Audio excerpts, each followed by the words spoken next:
Alright, ability 5. The ability to elevate physical objects into separate, identical, parallel universes, including the ability to teleport objects.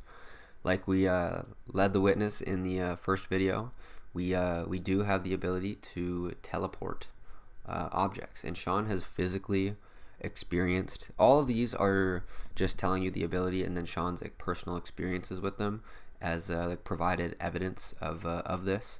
If you are believing everything that we are saying right now, which you should be, this is Sean's personal experience with teleportation and object elevation. What we tell Sean that we can do is elevates an object into a different reality, and that's like on Earth, but it's not Earth. We can like physically take objects, and this is Sean's literal experience with that.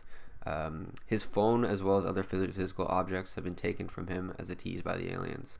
Sean plugged in his phone and then went to go grab it, and knew for certain that his phone was charging, and all of a sudden it just like wasn't there anymore.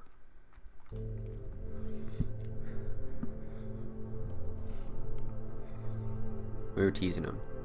Sean's phone was elevated into a separate, identical, parallel universe and teleported from the top of his desk to his desk drawer under a piece of paper.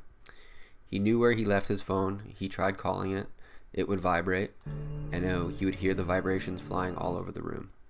Yeah, so Sean was like calling his phone, and all of a sudden the vibrations were on his desk. On his desk, they were like next to his TV. They were on his dresser. We were flying his phone all around his room, and Sean was hearing the vibrations everywhere. We would fly his phone into his head and screw with him. So Sean was feeling literally the phone inside his head, like the particles. We would just like tease him with the particles like appearing.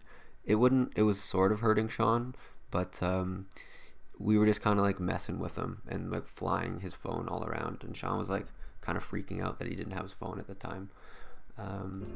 He could somewhat physically feel his phone in his head. It's kind of crazy. And during the teleportation process, the phone was inside of a separate physical dimension or reality, and it wasn't on the planet. Sean was calling his phone, hearing the vibrations in many different parts of his room, as we said, before it was finally returned to a spot that was not the original spot he left his phone.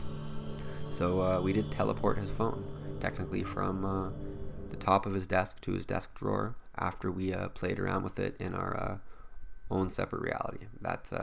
That's Sean's lived experience with teleportation. From Sean's perspective, that is what happened.